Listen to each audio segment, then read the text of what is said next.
பழமை மாறாமல் புதுமை படைப்போம். அந்த புதுமையில் என்றுமே இந்த உலகை வியக்க வைப்போம். இன்று நாம் காணவிருக்கும் காணொளி ரியல்மி செல்ஃபி ஸ்டிக்.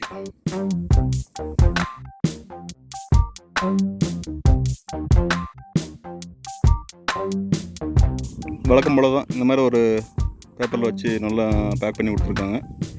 அப்புறம் வேறு என்ன ஸ்பெஷல் இருக்குன்னு அதில் பார்த்துக்கலாம். இதில் ஸ்பெஷல் என்னென்னு பார்த்தீங்கன்னா ப்ளூடூத் வந்து 5.1 கொடுத்துருக்காங்க. நல்ல ஸ்பீட் ரெஸ்பான்ஸாக இருக்கும். உங்களுக்கு ஜஸ்ட்டு கிளிக் பண்ண உடனே வந்து உங்களுக்கு ஸ்னாப் எடுத்து கொடுத்துரும். நல்லா ஃபாஸ்ட்டாக இருக்குது. இதனோட வெயிட் பார்த்தீங்கன்னா 162.5 கிராம். இது வந்து கையில் வந்து வெயிட்டாக இருக்கிற ஃபீல் உங்களுக்கு வராது. இது ஒரு நார்மலான வெயிட் தான். நீங்கள் வந்து அந்த செல்ஃபோனை உள்ளே வைக்கிற போது பார்த்தீங்கன்னா ரொம்ப ஸ்ட்ராங்காக பிடிக்குது. இது ரெண்டாவது என்னென்னு பார்த்தீங்கன்னா முன்னாடி பின்னாடி நவுந்து ஆட்டோமேட்டிக்காக கீழே விழுறத நீங்கள் எந்த ஆங்கிள் வேணாலும் நீங்கள் வந்து அதில் திருப்பி எடுத்துக்கலாம். மேலே கீழே வந்து ரப்பர் கிரிப் கொடுத்துருக்காங்க. இது ஒரு நல்ல சேஃபான ஒரு கிரிப்பர். அது இதில் ஃப்ரண்ட்டில் வந்து நீங்கள் ஹைட் பண்ணும்போது ஒரு 4 ஸ்டெப்பில் வந்து இது வந்து விரியுது. ஒரு 60 சென்டிமீட்டர் வரை நீங்கள் வந்து இதை வந்து எக்ஸ்டெண்ட் பண்ணிக்கலாம். செல்ஃபிக்கு போதுமான தூரம் தான். இந்த எக்ஸ்டெண்ட் பண்ணுற இது மேலே இழுத்து விட்றீங்களா, இது வந்து பார்த்திங்கன்னா இரும்பு கிடையாது, அலுமினியம் ஆலியோவில் கொடுத்துருக்காங்க. அதனால் கொஞ்சம் லெஃப்ட் ரைட்னு அதுவாகவே வளையாமல் கொஞ்சம் நல்லா ஸ்ட்ராங்காக இருக்குது. இந்த ஹோல்டர் இருக்குது இல்லைங்களா, நீங்கள் வந்து 360 வரை நீங்கள் வந்து திருப்பிக்கலாம். ஏன்னா எந்த இடத்துல எந்த மாதிரியான ஆங்கிளில் நீங்கள் எடுக்கணும்னு நினச்சாலும் இதை யூஸ் பண்ணி நீங்கள் எடுத்துக்கலாம். இது வந்து செல்ஃபி ஸ்டிக்காக யூஸ் பண்ணுறது மட்டும் இல்லாமல் வேறு என்னத்துக்கு யூஸ் ஆகுதுன்னு பார்த்தீங்கன்னா, அது வந்து நம்ம ஸ்டாண்ட் மாதிரி மாற்றிக்கலாம். இந்த கைப்பிடியில் வந்து 3 தனித்தனி இது கொடுத்துருக்காங்க, ஃபிட் பண்ணியிருக்காங்க. நம்ம அதை ஓப்பன் பண்ணோன்னா ஒரு ஸ்டாண்ட் மாதிரி ஆகிடும். இந்த மாதிரி இது வந்து நம்ம கீழே ஸ்டாண்ட் மாதிரியும் கீழே வச்சு யூஸ் பண்ணிக்கலாம்.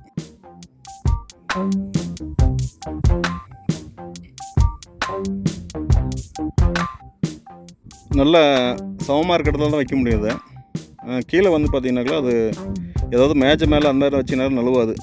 அது எட்ஜில் வந்து நல்லா ரப்பர் கொடுத்துருக்காங்க. இந்த ரப்பர் வந்து ஒரு டேபிள் மேலே ஏதோ மேலே வைக்கும்போது பார்த்தீங்கன்னா நழுவி கீழே உள்ளது. செல்ஃபோனும் கொஞ்சம் சேஃபாக இருக்கும். ஒரு 1000 ரூபாய்க்கு இது ஒர்த்து தான். கண்டிப்பாக வாங்கலாம்.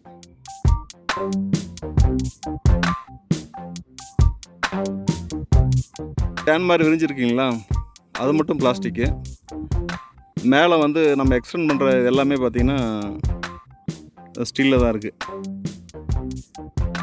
ஏன்னா வெயிட்டை குறைக்கிறதுக்கு அப்படி கொடுத்துருக்காங்கன்னு நினைக்கிறேன். மவுண்ட்டு நல்லா ஸ்ட்ராங்காக இருக்குது. நீங்கள் எவ்வளோ வெயிட் இருக்கிற செல்ஃபோன் வச்சாலும் தாங்கும். ஒரு 1000 ரூபாய்க்கு ஒர்த்தான ஒரு செல்ஃபி ஸ்டிக் தான். கண்டிப்பாக நம்பி வாங்கலாம். ஏன்னா இப்போ இதை வச்சு தான் நான் எடுத்துகிட்டு இருக்கேன். இதில் இருக்கிற ப்ளூடூத் ரிமோட்டை ஆன் பண்ணணுன்னு பார்த்தீங்கன்னா சென்டர் பட்டனை வந்து நீங்கள் வந்து இப்படி அழுத்தி பிடிச்சிங்கன்னா போதும். நம்ம எப்படி நம்ம நார்மலாக செல்ஃபோன் ஆன் பண்ணுவோம்ல, இந்த மாதிரி ஒரு 2 செகண்ட் 3 செகண்ட் அழுத்தி பிடிச்சிங்கன்னா இந்த க்ரீன் லைட் வந்து எரியும். மறுபடியும் ஆஃப் பண்ணுற போது பார்த்தீங்கன்னாக்கா அதே மாதிரி 2 செகண்ட் அழுத்தி பிடிச்சின்னா ஆஃப் ஆகிடும். ஒவ்வொரு முறையும் செல்ஃபி எடுக்கும்போது ஆனில் இருக்குது ஆஃபில் தான் தெரிஞ்சிக்கலாம். நீங்கள் அழுத்தும் போது பார்த்தீங்கன்னா அந்த க்ரீன் லைட் வந்து எரிஞ்சு ஆஃப் ஆகும். அதை வச்சு நீங்கள் வந்து தெரிஞ்சுக்கலாம். இப்போ நம்ம இதை ஆஃப் பண்ணிவிட்டு எப்படின்னு தெரிஞ்சுக்கிறதுன்னு பார்த்தீங்கன்னா ப்ளூடூத் வந்து அங்கே செல்ஃபோனில் வந்து க்ளோஸ் பண்ணிவிடுங்க. அப்புறம் பார்த்தீங்கன்னா இந்த வந்து அழுத்தி பார்த்தீங்கன்னா தெரியும் நம்ம ஆனில் இருக்குதா ஆஃபில் இருக்குதான்னு. ஆஃபில் இருந்துச்சுனாக்கா இது வந்து பட்டன் எரியாது. அப்போ நீங்கள் தெரிஞ்சுக்கலாம். சரி, இந்த ப்ளூடூத் எப்படி செல்ஃபோனோட கனெக்ட் பண்ணுறதுன்னு பார்த்தீங்கன்னா ப்ளூடூத் வந்து செல்ஃபோன் ஆன் பண்ணிவிட்டு சர்ச் கொடுத்தீங்கன்னு வச்சுக்கோங்க, அதில் வந்து ரியல்மி அப்படின்னு சொல்லிட்டு அந்த ப்ளூடூத் வந்து கனெக்ட் ஆகும். ஒன்ஸ் ஒரு முறை கனெக்ட் பண்ணிட்டீங்கன்னா போதும், அடுத்த முறை நீங்கள் ஆன் பண்ணிங்கன்னா போதும். இதை எப்படி கனெக்ட் பண்ணுறதுன்னு பார்த்தீங்கன்னா ஒரு 2 செகண்ட் அழுத்தி பிடிச்சிங்கன்னா ஆன் ஆகிடும். செல்ஃபி எடுக்கும்போது இப்படி ப்ரெஸ் பண்ணும்போது பார்த்தீங்கன்னா இந்த பட்டன் வந்து லிங்க் பண்ணும் உங்களுக்கு. அப்படியே எரிஞ்சு அவியும். அதை வச்சு நீங்கள் வந்து கன்ஃபார்ம் பண்ணிக்கலாம். ஜஸ்ட்டு ஒரு சிங்கிள் கிளிக்கு வந்து அடுத்த ஷாட் உடனே அங்கே ரெடி ஆகிடும். நல்லா ஃபாஸ்ட்டாக இருக்குது. இதை ஆஃப் பண்ணுற போது அதே மாதிரி 2 செகண்ட் அழுத்தி பிடிச்சின்னா ஆஃப் ஆகிடும். ரொம்ப ஈஸி அது.